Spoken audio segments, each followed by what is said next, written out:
Welcome to Fencing Specialists of Southern Nevada. We take pride in our craftsmanship and even more pride in keeping our team safe. Whether you're new or returning, this video will walk you through the safety practices we follow every day, including personal protective equipment, job hazard analysis, site-specific risks, truck and driving safety, and emergency procedures. Let's start with your first line of defense, PPE, or personal protective equipment. This gear isn't optional, it's essential. Here's what you'll need on every job site. A hard hat, to protect from falling objects and overhead hazards. Safety goggles, to keep your eyes safe when cutting, grinding, or hammering. Gloves, always wear the right gloves for the job, whether handling wire, tools, or chemicals. Steel-toed boots, to protect your feet from sharp debris and heavy objects. High visibility vest, to make sure you're seen, especially near traffic, equipment, or at night.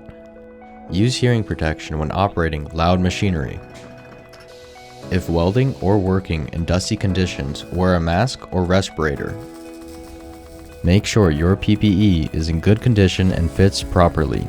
If it's damaged, contact a safety officer or superintendent to get it replaced. Wearing your PPE properly is not only for your protection, it's a condition of employment. Before any job begins, we complete a job hazard analysis, or JHA. This simple process helps us stay one step ahead of accidents. Here's how it works. Step 1. Identify the task, such as digging post holes or installing panels. Step 2. Spot the hazards. Tripping, cuts, pinch points, heat, or electricity. Step 3. Control the risks, using PPE, following safe procedures, or changing the work method. Every crew should review the JHA together at the start of the day. If conditions change, update it. It's a living document. Let's see an example of these two combined in a real situation. Some of your PPE you want to wear is the welding hood you see him wearing right now. Leather gloves, that's most important. You got to have your welding blanket, especially if you're on turf, anything that's super flammable. Also, fire extinguisher needs to be within reach of whoever's being your fire watch. I mean, safety precaution is make sure you have your safety glasses underneath because the spark can fly over. Not anybody can just get a welder and start welding. You do need the cert to be able to weld. An example, if our superintendent pulls up on the job, he can ask him where his cert is, and if he is not certified, the weld can be brittle, crack, not strong enough to handle the weight of it, and that can fall back on fencing specialists. Las Vegas isn't just hot, it's extreme. In the summer, temperatures can reach over 110 degrees. Heat is one of the most dangerous and common job hazards we face. To stay safe, drink water every 15 to 20 minutes, even if you're not thirsty. Take scheduled breaks in the shade. Wear light-colored, breathable PPE. Watch for signs of heat exhaustion, dizziness, nausea, or confusion. Other common site hazards include uneven ground, loose soil, and hidden utility lines. Before digging, always call 811 or contact your superintendent to locate underground utilities. Inspect the area before starting work. Don't guess, know your surroundings. Transporting tools and fencing materials is a big part of the job. That's why truck safety is critical. Before driving, do a pre-trip inspection. Check tires, lights, mirrors, and brakes. Secure all loose tools, materials, and equipment. Use straps and tie-downs. Nothing should shift during transport. Drive responsibly. Follow all traffic laws. Keep both hands on the wheel, no texting or distractions.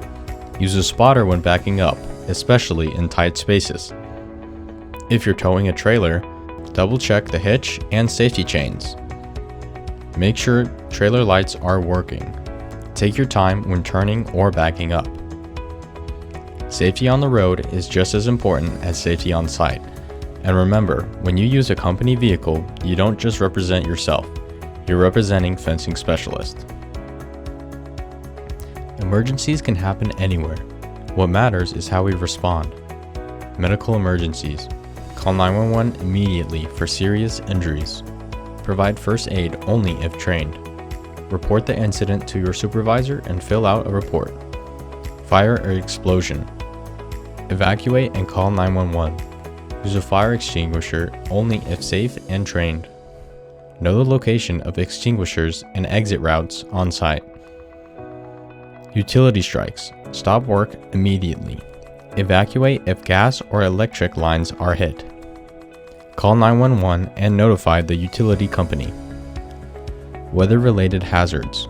In high heat, hydrate, rest, and use cooling stations. In lightning, stop work and seek shelter in a vehicle or building. Secure materials in high winds. Every job site has an emergency assembly area. Know where it is in an evacuation, stay calm, head there, and wait for instructions. Now let's hear from our very own foreman why safety is important. If we're not safe here in the field, more than likely we won't go home to our families. Won't be able to provide for them as well. Because we all want to go home at night. We all want to go home at night to our loved ones. If we don't have safety, we'd be back in the old days where people are dying day in and day out. Well, no, we don't want anybody to get hurt. We got to pay attention to everything, got to pay attention to everyone. We got a lot of guys out here doing a lot of things, a lot of equipment running, and we want to go home to our families every day and be back to work tomorrow. At Fencing Specialists, safety isn't just a checklist, it's a team commitment. By following these protocols, you protect yourself, your coworkers, and your community. Take the time to do it right every time. If you ever have questions or see something unsafe, speak up. Your voice could prevent an injury or even save a life. Thank you for watching and welcome to the team.